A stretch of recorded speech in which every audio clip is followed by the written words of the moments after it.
Okay, so about to start a game of Byzantium. And first playing. Went over the rules already. It's a new day, and the birds are singing. And I'm going to do, as I always do, go counterclockwise instead of clockwise, just to prove that I'm weird or something. But blue has to pick an action.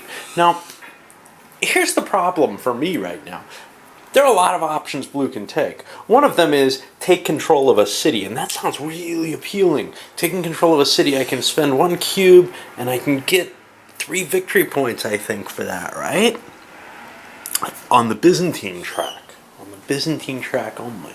But that sounds appealing for a start. I could put myself somewhere where maybe I can have easy access to a couple of these, or someplace that's richer and gives me the 3 victory points. Either of those sound appealing. On the other hand, there's all of these, which are also appealing. Because although they don't give 3 victory points each, I could get that extra free cube by being one of the generals, or I could take some other action that no one else can take easily. So what do I want to do? Well, I'm going to go ahead with the take control of a city action, and I'm going to grab Palmyra, and that'll give me 3 Byzantine points. I like blue a lot, and I like the Byzantines, so you know what?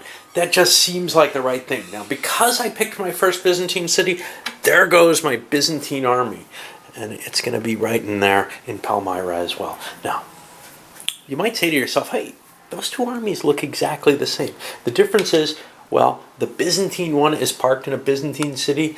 The non-Byzantine army will be parked in an Arab city. Now I go on to the yellow player. And the yellow player's got to kind of make the same kind of choice. I've got to make these choices for every player on every turn, on every action. How do I do this? Yeah, good question. Okay, well, clearly there's not the same expansion opportunities back here. What could I do that's of interest? Well, again, there's a couple of nice cities back here. Most especially Trebizond is of interest. So that, I'm going to make my odd choice. I'm going to actually roll dice and try to make my decision there. He's going to go with that. I rolled odd. So he'll play a token. Whoa! And he scores a quick 2 points. Now I'm on to red. Oh. Gotta remember to put that army down. Okay, now we go to red. It's getting a little harder now. Same 2 victory points could come for either of those. These guys have the same kind of openings available that Trebizond has, but Trebizond could do a move first. A little less appealing. I'm gonna make grabbing one of the 2 leaders the more appealing option. Then again, there's a 3 victory point option, perhaps trying to grab Thessalonica. But I'm going to go for the, I'm going to go, actually, this keeps rolling odd, that's a little weird. I'm going to spend a token. Oh, do they always come from... See, this is a tricky part I've got to look up. Do they always come from where I've been pulling them from? And I'm going to come back and take a look at that. But he's going to go for the Caliphate.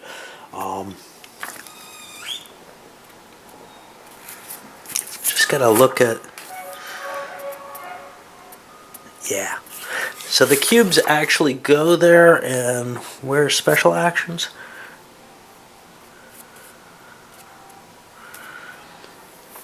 See, because most of the cubes have to come from a certain means of play, but the pass cube, I seem to remember, works a little differently. You pull it out of your dead pile. That's just weird to me. Okay. So let's take one of these, and let's drop it in the Caliphate, because that's more interesting to me. I get this white thing, and it becomes an elite army in my favor. Do I get anything else off of it? Do I get a movement or anything? No, but I do score 2 Arab victory points for the red player. All right. Now let's move on to green and see what they're doing. Well, their most pleasing thing might be taking the Byzantine general. They don't want to take the Byzantine emperor. Anything else they'd want to do? Improving a city doesn't really help right now. Grabbing a city still seems appealing. I'm going to make that my next shot, looking at one of those 2-point cities. And yes, I'm going to go for that. And I'm going to take Caesarea for 2. And I get mine. And now all the players except one have gotten a commitment to the Byzantine side. We push forward. What's blue going to do? Well, so blue has a lot of options. Since it's there, I'm going to grab the elite, and I'm going to grab 2 more victory points on the Byzantine side for the emperor. Bang! Quick actions. What about the purple player here? So, here's where things get kind of weird. I can just march in and take something, and that's appealing and everything, but why would I want to do that when I can grab kind of nice, valuable cities that aren't terribly easy to reach for other people? And yellow's going to play here and grab themselves a quick 3 victory points, putting them tied for the lead in the Byzantine points. Red's kind of positioned themselves with the Arab player. To me, it does not seem like a bad idea to continue along those lines and grab themselves 2 more Arab points with Mecca. Now, they don't get an army in this case. They're not as restricted as that. The army gets placed when they choose to move it. All right. And now where do we go? We go down to the green player. Green player is on the Byzantines. Does he want to continue funding Byzantine power? Or does he want to try something a little exciting? Well, Red's already got that. I don't know. You know what? He's going to try shooting this over here and take the Bulgars. He gets 2 extra tokens for the Bulgars, and we're going to make a quick attack on Thessalonica. I've got 3. The defense has 3. Let's see what happens there. There's no army there, so no one can defend it. Nobody owns it, so there's no levy. So it looks like it's actually pretty easy to attack, doesn't it? Player starts by adding 2 Bulgar cubes to the Bulgar. I'm going to take a quick look at the battle rules and come back. Okay, so to me it looks like the Bulgars are actually pretty damn potent. I'm just going to get 3 dice against them. And this is why you don't want to go into Adrianople, because there's a good chance that whoever goes there, the next player can grab Constantinople and win the game fairly easily as the Muslim player. Okay, so 3 dice for Thessalonica. It gets 1 hit and kills 1 Bulgar army.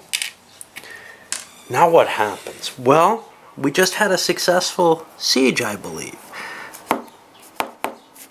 Because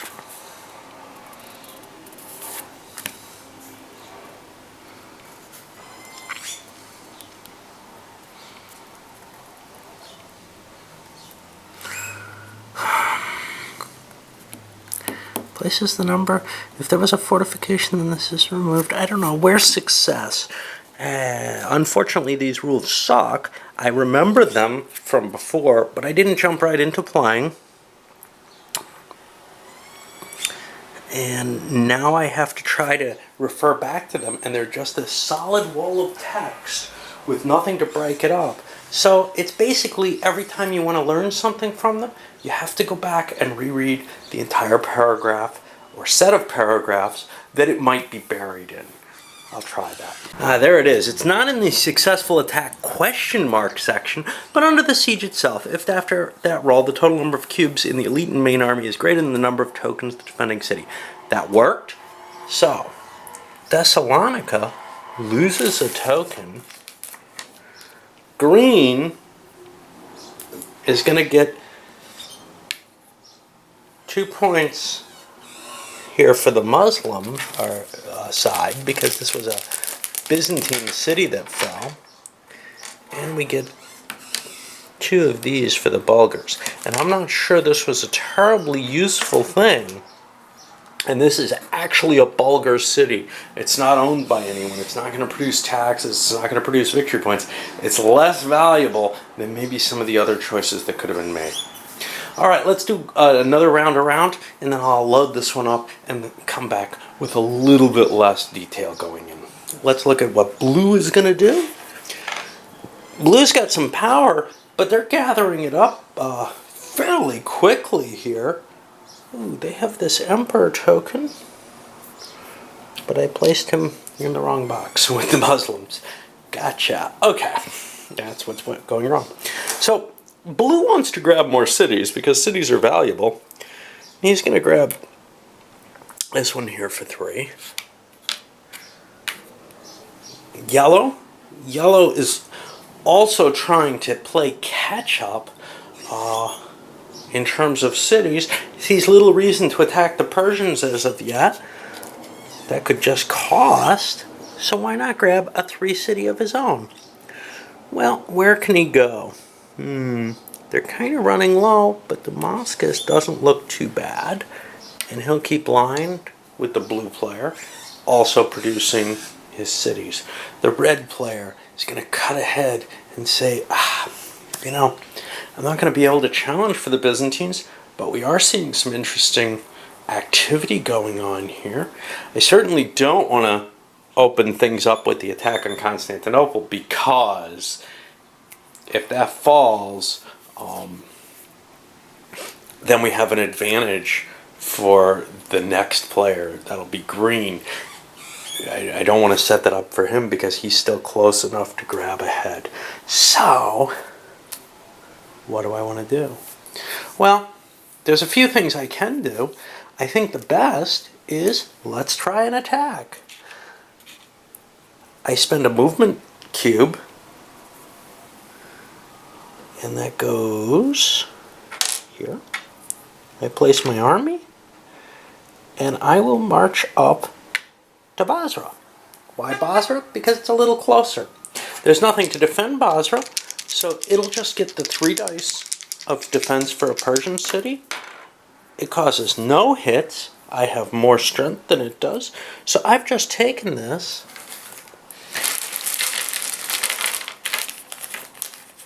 and added it to my territory. Now, it was a 3 city. All I end up taking is 2. I get a cube. I'm not sure from where. I've got to look, because this is important. But I am going to get 2 victory points, and perhaps more importantly, I'm going to get the first plunder of the game to Byzance. Muslims don't have a lot of cash, so it might be important to get that cash to pay off my armies, because I've got a lot of tokens here. Other people are going to have to do something to get their Muslim armies or their Arab armies moving in order to create cash. So now, what happened with that conquest? Well, let's see.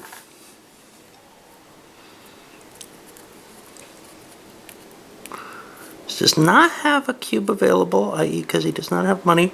He must remove 2 cubes. Yeah, so I had to play the cube on top of here from one of my freebies. It has to be an available cube or I have to pay for it. And I've just gained another city. Bonus. That wasn't too expensive. It cost me 1 cube off here and 1 off here, but it's hard to expand with the Muslims. Now we go to green, and green's in the same kind of shoes, right? They're getting left behind on the Byzantine race. They're not in terrible shape. There's no question they could advance there. But maybe they want to play on the Muslim side instead as well.